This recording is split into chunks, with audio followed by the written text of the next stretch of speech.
Hello, Olga is here. Today I wanted to talk about our financial floor and financial ceiling. And in case you ask yourself what it is, I will explain in a moment. But let me tell you something. Money that you make now are determined by your financial floor and your financial ceiling. And as you may guess, all our life we're moving between our financial floor and our financial ceiling. And each person on this planet has different financial floor and financial ceiling. And many coaches, many people talk about financial ceiling and how to break through it and how to increase your income, which is amazing, is great, but not that many talk about your financial floor and what role it plays. And I wanted to bring these two together and to show you full picture, because I promise you it's eyes opening. So let's explore it. And I invite you to explore your own life and how it relates to you. So financial ceiling, that's the maximum income that you are comfortable to make at this moment. How do you know your financial ceiling? If you employed, look at your salary. Remember, you agreed to it. It was your choice, and I would guess you've been at the job for some time now. So again, staying there, it was your choice, which means you're okay with the pay, you're comfortable. Even if you don't like it. Even if you don't like it, you made conscious choice to stay at that job with that salary, which means that's your financial ceiling for this moment. Or if you're business owner or consultant, look at your average monthly income. Take, let's say, last 4 months and look at average. So what you see as the average income, that's your financial ceiling at this moment. And what is the financial floor? And honestly, I feel like financial floor is so much more interesting than financial ceiling. Because ceiling we all know, understand, even if we don't know it logically, we kind of subconsciously understand there is something. But the floor, who talks about financial floor? So what is financial floor? It's your standards of living. And you will notice, like, depend on your standards, and I will tell you in a minute how to see what is your financial floor. So depend on your standards. You choose, either you drive a car, you take public transportation, you use bicycle, you walk. There is nothing wrong with any of those. It's just some more expensive and others are more cheap. So to maintain one standard, you need more money. To maintain other standard, you need less money or no money. What kind of food you eat? Where do you buy your food? Where do you live? Do you live with your family? Do you live with your parents? Do you live with your friends? Do you live in the apartment? Do you live in the house, in townhouse? Do you live in the area you like to live? Where do you work? Do you like how that company treats you, what they pay you, what benefits are provided? It's all our standards of living. What kind of coffee you drink? Or maybe you don't drink coffee, which is standard as well. Where do you meet with your friends? Do you go out to eat? Do you prefer to cook at home? Do you order food that needs to be warmed up? Or you order delivery? It's all standards of living. And they cost different amount of money. So, to satisfy and to build up those standards of living, you need to make certain amount of money. And when you start making, or there is potential that your money in your bank account, your income, whatever, that they will become less than whatever is required to pay for your standards of living. You have inner pull to get up and do something about it. That's the point that will make you lift your butt and go and find new opportunities. Go and find your new job. Go and find second job. Find another business idea. Find a way to make more sales, whatever it may be. And people have very different standards. So let's explore. For someone, it may be absolutely, totally fine and comfortable to live in their parents' basement as soon as they have place to sleep and they have food provided. They don't care if they do have car or they don't have car. They don't care about any specific clothing. As soon as whatever I wear is washed, it's fine. They don't travel. They don't have much preference in food. Whatever mom will cook is fine. So their financial needs are very, very, very low. And very often you may see these people unemployed or employed in very low-paying jobs because they have different set of values. Money is not value for them. Comfort can be more of a value, and you can ask okay, what you're talking about? What is the comfort without money? Yes, for them it is comfort. Because no one tells them at what time to wake up. No one tells them to be at certain place at certain time, to do certain things for certain amount of hours. They can do what they love to do, even if it's just playing games. That's the value. And that values determine their financial floor and their level of income. And as you may understand by now, financial floor and financial ceiling is just two amounts of money and we move between them. So for them, financial ceiling will not be that high as well. Because if they make themselves to go and make $2,000, $3,000, it will be too much of a push to get to 5,000. So they will be fluctuating between two, but they will not be pushing to go over as long as they are comfortable.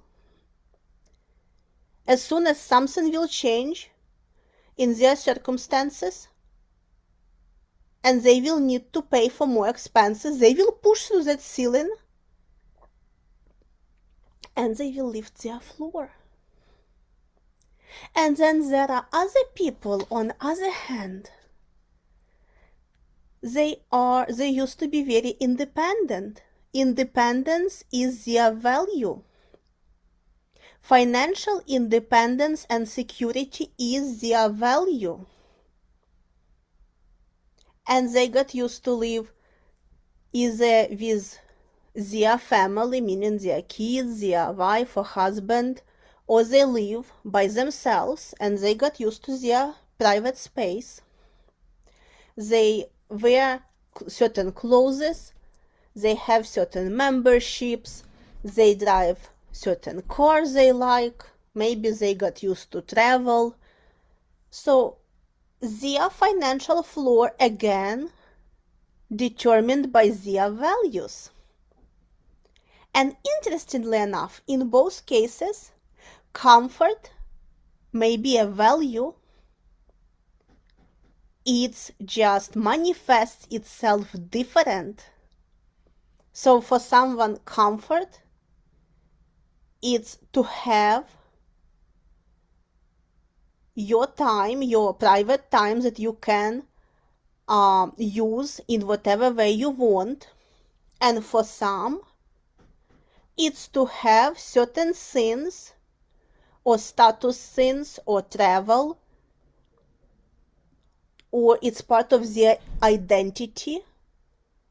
Like, I live this lifestyle, and it's their comfort as well.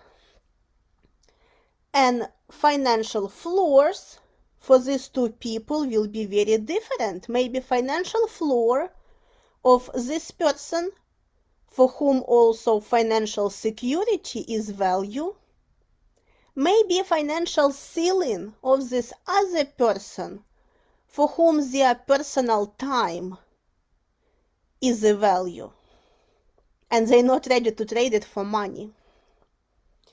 So now we see what is the floor and how different it is for different people and what determines this financial floor. So now what is the ceiling? Ceiling is how much we easily can make. What means easily? You can say like, yeah, to make 1 million or 100 millions, it's easy. You just win lottery.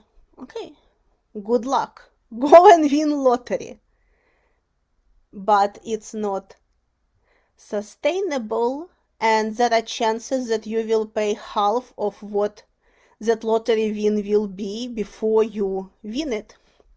So let's look at sustainable streams of income. It may be your job.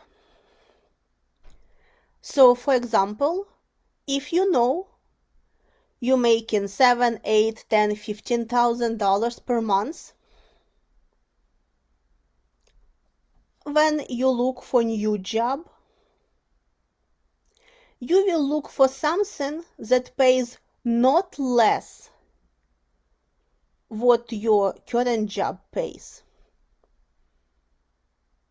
And if you're ready to negotiate with the salary, then some other values of yours kicked in and they substitute for that gap of money. But let's say you're looking for higher salary, that's the only thing you're looking for. And you know your financial ceiling now, it's that amount that you make. And to move to that next level, meaning either you find your new job that pays you more, or you find new clients, or you find another source of income that will increase your total income. So that increase will be increasing your financial ceiling. And I'm sure whoever was looking for new clients or new job noted that actually it's not as simple. You need to put effort in it. So that's what our financial ceiling is. And what we do in life, we move between our floor and ceiling. Like we may lose our job, so we will go to our financial floor, and then we get new job, and it will be either a little bit less or at the level of financial ceiling, or maybe like a little bit more. Or it can be we come to interview and like we are perfect candidate, and then they will offer like plus 5K to what you're making already, and you're very excited, and then at like some moment you say something really stupid and you're losing that opportunity, and at that moment you're like, oh shit, like why did I say it? That's self-sabotage, because you just now could have break through your ceiling and it's not safe. Your brain doesn't see it as safe, so it kept you safe. It let you go back into that corridor between your financial floor and financial ceiling. And okay, so now as you know all that, you're like, okay, great, what do I do with that information? How does it help me? Well, it will help you, because now as you know what is your financial floor, meaning amount you will not go beyond, and what is your financial ceiling, meaning amount you want to increase but it wasn't working for you, and that's why you're listening to this recording. You can consciously start increasing your financial ceiling. And how to do it?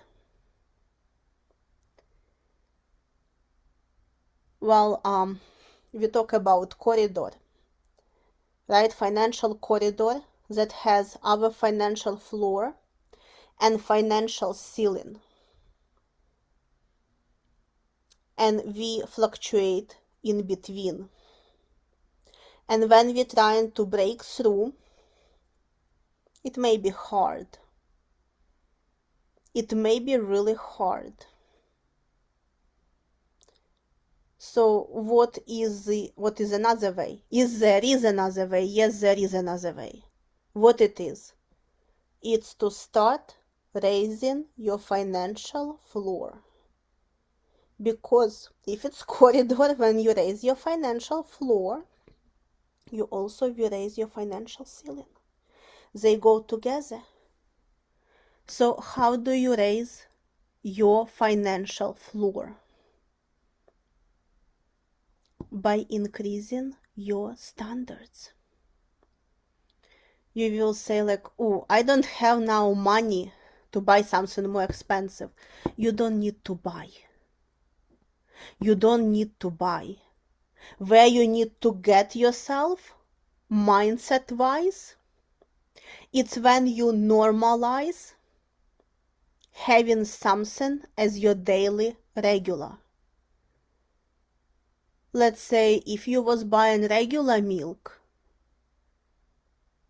you can either start buying or normalize thinking that like regular milk is not an option. It's not healthy option for you. You're going only for organic milk. Or eggs, like something cheap.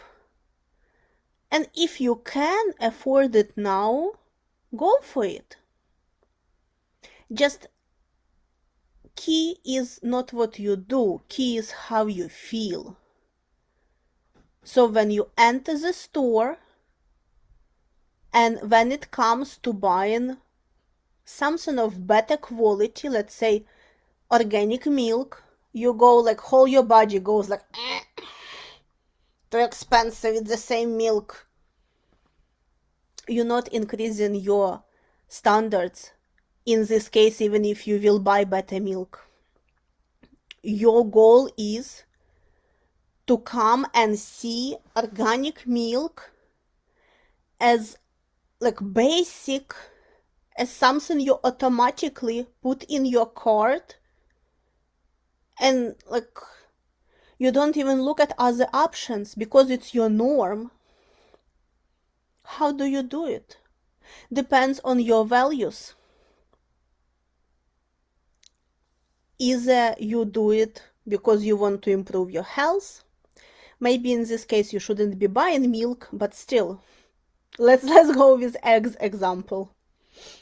So eggs, maybe because you want to be healthier and you want to put better things in your body. Or maybe because at some point somebody told you, or you came to conclusion that organic food is for rich people. And people like us, simple people, we buy simple foods. Like those expensive ones, it's not for us. Maybe your parents told you. Maybe you told it yourself when you was student, living with your friends, having different level of income. Maybe you heard it somewhere and pick up from somebody whose opinion mattered. So you need to rewrite it. Just start reading up what is the difference between organic and not organic. Try to buy something better and feel good about it. Celebrate it, that you invested in yourself. Maybe you do it for your kids, so they have you in a good health for longer, and they can learn from you that they can buy good quality food or good quality things in general. Find your values and teach yourself what is your new standard. Or maybe you start looking at people to whose level of income you want to get. Let's say if you want to be promoted to manager position, and whatever you do, it seems like you cannot get there. It's something with your mindset that doesn't let you get there because it doesn't see it as safe. So start looking what other managers do, how they dress, where they having lunch, what is their normal, what cars they drive, what they wear, how they talk about things, how they talk about money. And start pick up beliefs that you are missing. Compare them to your belief, because regardless they're good people or bad people, they have belief systems that let them get where they are now and you are not. And you want to get there, so you need that belief system.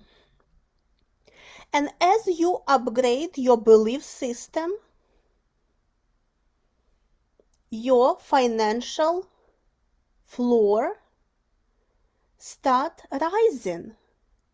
And as your financial floor start rising, your financial ceiling start rising. And how do you know that you upgraded your financial floor? Well, that's when things that once you consider luxury are your new norm.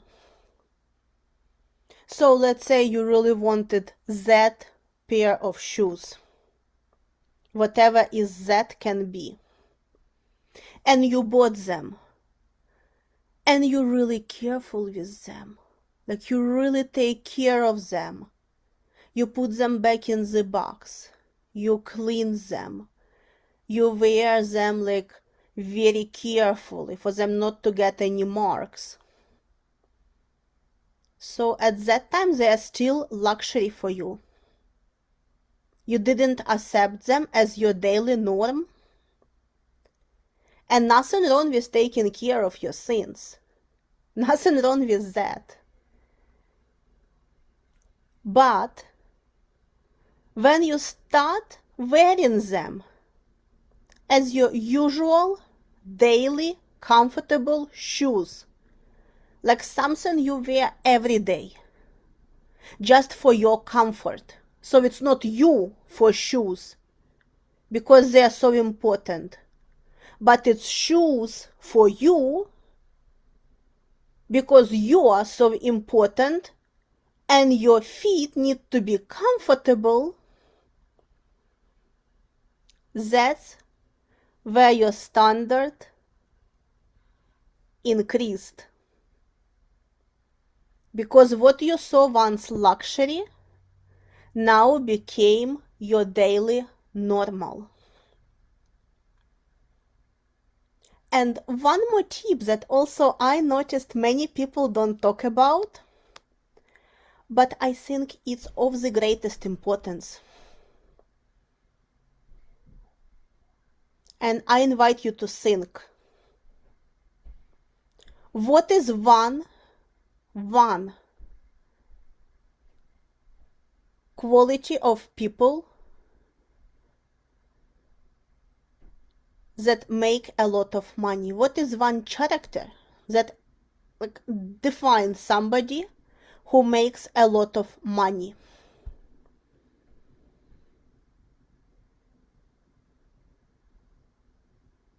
Do you have answer?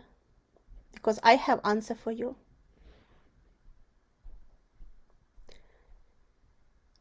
Okay, so level of responsibility that one person is ready to take defines amount of money that one person will be able to make. The level of responsibility one person is willing to take will define level of money they will be able to make. And it's like you can put it to the test. Don't believe me? Go in the world, look around, and put it to the test. So let's take company. Like I came from corporate America, so for me it's easier to talk about companies. So let's say you have receptionist. Do they do a lot of decision making? Not really. Their job is straightforward. They need to respond to the inquiries, they need to log in visitors, they need to be smiling and nice and welcoming, and they need to direct people where they need to go. That's it. Are they paid handsomely? Not really. Are requirements for the job are high? Not really. So now let's say you have manager. What are their responsibilities? Their responsibilities are to report on deliverables to their managers. So they're responsible for the projects that run in their departments, whatever that project is. There are people who work in that department. So manager is responsible to make decisions to approve leave or not to approve. If somebody had emergency, wasn't able to show up, whatever happened, how to distribute that job that may be urgent. If too many things coming in and they realize people cannot handle everything, their job is to either to push back, or schedule work the way it will be done. Their responsibility is to negotiate deadlines with higher ups. And their responsibility is to take care of people, even when it comes to negotiating promotions and increases. And they paid way more different than the receptionist. And then let's take COO. They manage hundreds and thousands of people. They make decisions that worth millions. They sign agreements that worth millions. And they paid way, way more than manager or receptionist, because they can sustain way more stress